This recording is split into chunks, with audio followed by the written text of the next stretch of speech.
নমস্কাৰ এই মুহূৰ্তত আপোনালোকে চাইছে সাহিত্য টেকনলজি ইউটিউব চেনেল এই চেনেল ৰাজ্যৰ খবৰটোতে কেইবাটাও গুৰুত্বপূৰ্ণ খবৰ আপোনালোকলৈ আগবঢ়াইছে যিকেইটা খবৰ আপোনালোকে জনাটো অত্যন্ত দৰকাৰী আৰু এই খবৰকেইটা আপোনালোকে উপস্থাপন কৰাৰ আগতেই আপোনালোকে যদি এই চেনেলটো নতুনকৈ আহিছে তেন্তে চেনেলটো প্লিজ ছাবস্ক্ৰাইব কৰি থ'ব আৰু ভিডিঅ'টোত এটা লাইক কৰি উৎসাহিত কৰিব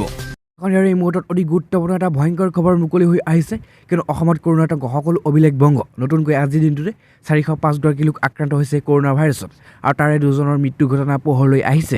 এক বহুতে ডাঙৰ খবৰ মুকলি হৈ আহিছে অসমত এবাৰ আকৌ কৰোণা সংক্ৰমণে উদ্বেগৰ সৃষ্টি কৰিছে কৰোণা দ্বিতীয়টো ঢৌ আৰম্ভ হোৱাৰ ৰাজ্যখনৰ শনিবাৰে নতুনকৈ 405 লোক আক্ৰান্ত হৈছে কৰোণা ভাইৰাছত আৰু আনহাতে ৰাজ্যখনৰ কৰোণাত 2 লোকৰ মৃত্যু ঘটনা হৈছে ইয়াৰে এগৰাকী বাক্সা জিলা আৰু এগৰাকী কামৰূপ মহানগৰ জিলাৰ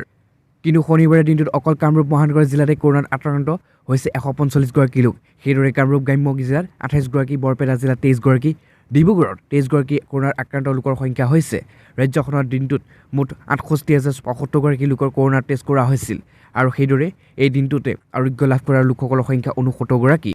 কিন্তু এক ভয়ংকৰ কথাটো হৈছে যে অসমত এতিয়াও সক্ৰিয় কৰোণা ৰোগীৰ সংখ্যা হৈছে 1587 আনহাতে ৰাজ্যখনৰ শুকুৰবাৰে 281 লোকৰ কৰোণাৰ আক্ৰান্ত হৈছে পুনৰ আৰু শুকুৰবাৰে দিনটোত কৰোণা 3 লোকৰ মৃত্যু হৈছিল ইয়াৰ পিছতে 2 আছিল কাছাৰ আৰু 1 যোৰহাটৰ আৰু শুকুৰবাৰে অকল কামৰূপ মহানগৰ জিলাতে কৰোণাৰ আক্ৰান্ত লোকৰ 153 লোক হৈছে সেইদৰে নগাঁও জিলাত 12 যোৰহাট জিলাত 11 শোণিতপুৰত 10 লোকৰ আক্ৰান্ত হৈছে কৰোণা ভাইৰাছত সেইদৰে বৃহস্পতিবাৰে ৰাজ্যখনৰ 245 আৰু কৰোণাত আক্ৰান্ত হোৱা খবৰ ইতিমধ্যে পোহৰলৈ আহিছে আৰু তাৰে এগৰাকী পুনৰ মৃত্যু ঘটনা এই মুহূৰ্তত আহিব আনহাতে ব্ৰেকিং নিউজ মুকলি হৈ আহিছে কিন্তু হঠাতে নেদেখা দৃশ্য লুৰিণজ্যোতি গগৈ ঘৰৰ বাসগৃহত মুখ্যমন্ত্ৰী সৰ্বানন্দ সোণোৱাল দুলু গগৈলৈ শ্ৰদ্ধাঞ্জলি আৰু তাৰ লগতে কৈছে মুখ্যমন্ত্ৰী সৰ্বানন্দ সোণোৱাল আজি বিশিষ্ট সমাজকৰ্মী ধৰ্মপ্ৰাণ মহিলা তথা অসম জাতীয় পৰিষদৰ সভাপতি লুৰিণজ্যোতি গগৈৰ মাতৃ দুলু গগৈ তিনিচুকীয়া জিলাৰ মৰাণকাৰী গাঁওস্থিত বাসগৃহলৈ গৈ তেখেতৰ প্ৰতিচ্ছবিত মাল্যপায়ন কৰাৰ গভীৰ শ্ৰদ্ধাঞ্জলি জ্ঞাপন কৰিছে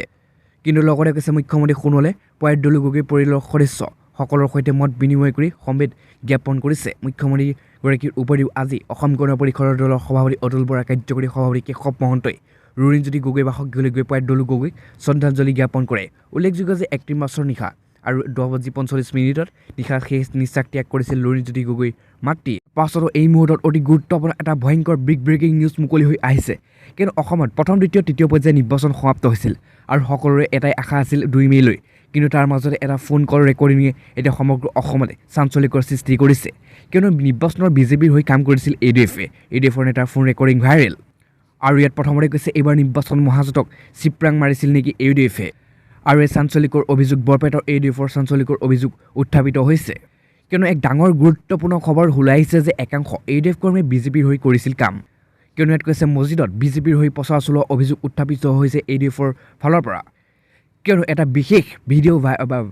অডিঅ' কল ভাইৰেল হৈছে এই মুহূৰ্তত কিন্তু তাত লগতে কৈছে যে অৱশ্যে অডিঅ' টেপটো স্পষ্ট হোৱা নাই অভিযোগৰ তেতিয়া সকলোৰে মনত এটাই প্ৰশ্ন উত্থাপিত হৈছে যে এইবাৰ নিৰ্বাচনৰ মহাজোঁটক চিপৰাং মাৰিছিল ইয়াৰ পাছতো এই মুহূৰ্তত আজিৰ দিনটো অতি গুৰুত্বপূৰ্ণ এটা ব্ৰেকিং নিউজ মুকলি হৈছে যিটো খবৰ আপোনালোকে জনাটো অত্যন্ত দৰকাৰী কিন্তু আপোনাৰ চৰকাৰী কাৰ্যালয় বেংকত যদি আপুনি কিবা কাম আছে সোমবাৰে কৰি লওক কিয়নো 6 দিনৰ বাবে বন্ধ থাকিব সকলো বেংক আৰু লগতে কৈছে বেংকত কোনো গুৰুত্বপূৰ্ণ কাম থাকিলে এই খবৰ আপোনাৰ বাবে অতি গুৰুত্বপূৰ্ণ বেংকৰ যি কাম আছে সেয়া সোমবাৰে কৰি লোৱাটো বুদ্ধিমানৰ কাম হ'ব পাৰে কাৰণ এপ্ৰিলৰ মাহত মুঠ 9 দিন বন্ধ থাকিব সকলো বেংক ইয়াৰ ভিতৰত 6 দিন অহা সপ্তাহত পৰিছে আৰু RBI ফালৰ পৰা জাৰি কৰিছে বেংকৰ বন্ধৰ তালিকাও চাব পাৰিব আপুনি কিয়নো কৈছে বেলেগ ৰাজ্যত বেলেগ হয় বেংকৰ বন্ধসমূহ ৰাজ্যৰ উৎসৱৰ পাৰ্বণ অনুসৰি নিৰ্ধাৰণ কৰা হয় বেংকৰ বন্ধৰ দিন চাওক এই মাহটোৰ বন্ধৰ তালিকা আপোনাৰ প্ৰথমতে কৈছে যে 13 এপ্ৰিলত মঙলবাৰ উদাগী তেলেগু নাই আৰু বহাগ বিহু উৰি পৰা আৰু বৈশাখী বিজু উৎসৱৰ কাৰণে সকলো বেংক বন্ধ থাকিব তাৰপিছতে 14 এপ্ৰিলত বুধবাৰে ডক্টৰ আম্বেদকাৰ জয়ন্তী হিচাপে বন্ধ থাকিব আৰু 15 এপ্ৰিলত বৃহস্পতিবাৰে হিমাচল ডে প্ৰথম বহাগ হিচাপে বন্ধ থাকিব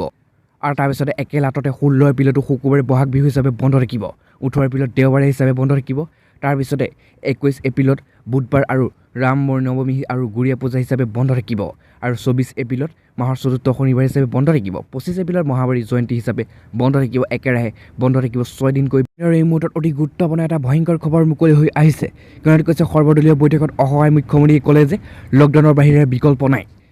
কিয়নো এক বহুতে ডাঙৰ খবৰ মুকলি হৈ আহিছে সৰ্বদলীয় বৈঠক অনুষ্ঠিত হৈছিল তাতে কৈছে অসহায় মুখ্যমন্ত্ৰীয়ে ক'লে লকডাউনৰ বাহিৰে আৰু কোনো বেলেগ বিকল্প নাই কৰোণা ভাইৰাছৰ সমগ্ৰ দেশকে পুনৰ এবাৰ অস্থিৰ কৰি তুলিছে আৰু এই মহামাৰীৰ আটাইতকৈ বেছি ক্ষতিগ্ৰস্ত হৈছে ৰাজ্যখন হৈছে মহাৰাষ্ট্ৰ। মহাৰাষ্ট্ৰৰ দ্ৰুতগতিত বৃদ্ধি পাবলৈ ধৰা সংক্ৰমণৰ গভীৰতা অনুভৱ কৰি মুখ্যমন্ত্ৰী উদ্ধৱ ঠাকৰে আজি এক সৰ্বদলীয় বৈঠক অনুষ্ঠিত কৰিছিল আৰু বৈঠকত ভাষণ প্ৰদান কৰি মুখ্যমন্ত্ৰী ঠাকৰে কয় যে সকলোৱে একত্ৰিত হৈ কৰোণাক কেনেদৰে প্ৰতিহত কৰিব পাৰি তাৰ সিদ্ধান্ত ল'ব লাগিব। মুখ্যমন্ত্ৰীয়ে কয় যে আমি ৰাজ্যখনৰ লকডাউন আৰু প্ৰায় আমি এমাহৰ ভিতৰত মহামাৰীক নিয়ন্ত্ৰণ কৰিব পাৰিম, কিয়নো ৰাজ্যখনৰ পৰিস্থিতি 10 পৰা 15 এপ্ৰিলৰ ভিতৰত অতি গুৰুত্বপূৰ্ণ হ'ব আৰু এই মহামাৰীৰ চিন ভঙাটো অতি গুৰুত্বপূৰ্ণ বুলি মুখ্যমন্ত্ৰীগৰাকীয়ে জনাইছে। কিন্তু উল্লেখযোগ্য যে মহাৰাষ্ট্ৰত শুকুৰবাৰে দিনটোত অভিলেখ সংখ্যা 58,993 লোক আক্ৰান্ত হৈছে কৰোণা ভাইৰাছত। আনহাতে মৃত্যু হৈছে সেই দিনটোতে 301 মৃত্যু লোকৰ সংখ্যা বৃদ্ধি পাইছে। শনিবাৰে এই মুহূৰ্তত অতি গুৰুত্বপূৰ্ণ এটা ভয়ংকৰ খবৰ মুকলি হৈ আহিছে, কিয়নো চেহেৰা সলনি কৰিছে মাৰাত্মক কৰোণাই। হাতৰ পৰা ওলাই যোৱাৰ আগতেই পৰিস্থিতি নিয়ন্ত্ৰণৰ বাবে আহ্বান কৰিছে চিকিৎসকসকলে, কিয়নো বিশ্বজুৰি ভাইৰাছৰ পৰিসংখ্যা বৃদ্ধি কৰা দেখা গৈছে। প্ৰতিদিনে লাখ লাখ লোক সংক্ৰমণৰ ঘটনাই তাৎপৰ্যপূৰ্ণ পৰিস্থিতিৰ সৃষ্টি কৰিছে। আনহাতে ভাৰতত কৰোণাৰ দ্বিতীয় ঢৌৱে আকৌ এবাৰ মনত ভয়ৰ সৃষ্টি কৰিছে। দেশত দ্বিতীয় ঢৌৰ মুখ্য কাৰণ জনসাধাৰণৰ অৱহেলা আৰু সতৰ্ক নোহোৱাৰ বুলি কোৱা হৈছে। এই নিয়ন্ত্ৰণহীন পৰিসংখ্যাবোৰ চিকিৎসকে ধৰি স্বাস্থ্য বিশেষজ্ঞসকলৰ বাবে যথেষ্ট চিন্তাৰ বিষয় হৈ আছে। দেশক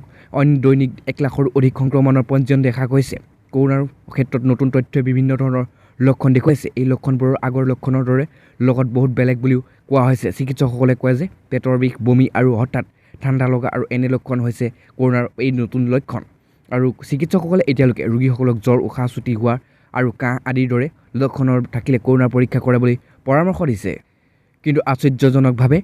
এই দ্বিতীয় ঢৌত কৰোণা ৰোগীসকলক গাঁঠিৰ বিষ, দুৰ্বলতা, ভোক নোহোৱা লক্ষণ দেখুৱাইছে। এইটোৱে মানুহক বেলেগ ধৰণে হাৰাশাস্তি কৰিব বুলি বিশ্বাস কৰা হয়, কিয়নো কৰোণাই ইয়াৰ চেহেৰা সলনি কৰি আছে। চিকিৎসকসকলে স্পষ্ট কৈছে যে এয়া নতুন প্ৰকাৰ শৰীৰত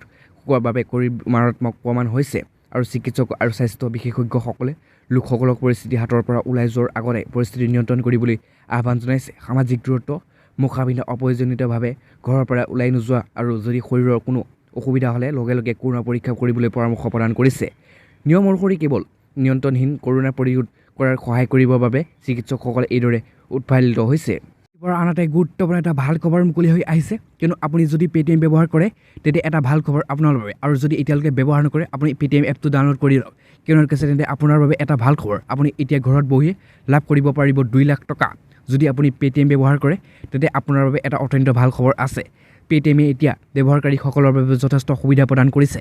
পেটিএমে এতিয়া গ্ৰাহকসকলৰ 2 লাখ টকা পৰ্যন্ত ঋণ আগবঢ়োৱাৰ সিদ্ধান্ত গ্ৰহণ কৰিছে। ইয়াৰ বাবে কোনো বিশেষ অসুবিধা নোহোৱাৰ লগতে আপোনাক প্ৰয়োজনত অধিক নথি পত্ৰৰো দৰকাৰ নাথাকিব। তেওঁ কৈছে যে পেটিএমে ইয়াৰ লাখ লাখ গ্ৰাহকক সহজে 2 লাখ টকা পৰ্যন্ত ঋণ প্ৰদান কৰি আছে। কোম্পানীটোৱে শেহতীয়াকৈ ইয়াৰ তাৎক্ষণিক ব্যক্তিগত ঋণ সেৱা আৰম্ভ কৰিছে। কোম্পানীটোৱে ঋণ আবেদনৰ বাবে গোটেই প্ৰক্ৰিয়াটো ডিজিটেল কৰাৰ লগতে ইয়াৰ বাবে বেংকলৈ গৈ কোনো নথি পত্ৰ দাখিল কৰাৰো প্ৰয়োজন নাই বুলি ইতিমধ্যে স্পষ্ট কৰিছে। গ্ৰাহকসকলে মিনিটতে ঋণ ল'ব পাৰিব। সেয়েহে জানি লওক অহাৰ এই প্ৰক্ৰিয়া। আৰু ইয়াত তাৰ লগতে কৈছে যে ঘৰতে লাভ কৰিব ঋণ। পেটিএমে ঋণৰ এই সমগ্ৰ প্ৰক্ৰিয়াটো সম্পূৰ্ণ অনলাইন কৰা হৈছে। গ্ৰাহকসকলে ঋণ লাভ কৰিবলৈ ঘৰৰ বাহিৰলৈ যোৱাৰ প্ৰয়োজন নাই। ঘৰত বহিয়ে আপোনাৰ মোবাইলৰ পৰা ঋণ লাভৰ বাবে আবেদন কৰিব পাৰিব। ঋণৰ লাভৰ এই সম্পূৰ্ণ প্ৰক্ৰিয়াটো হৈছে মাত্ৰ 2 মিনিটৰ। প্ৰক্ৰিয়াটো কেইটামানৰ ভিতৰত আপুনি একাউণ্টত লাভ কৰিব পাৰিব ঋণৰ টকাখিনি। কিয়নো অতি গুৰুত্বপূৰ্ণ কথাটো হৈছে ঋণৰ লাভৰ বাবে আপুনি এনেদৰে আবেদন কৰক। তৎক্ষণিক ব্যক্তিগত ঋণ লাভ কৰিবলৈ গ্ৰাহকে পেটিএম এপ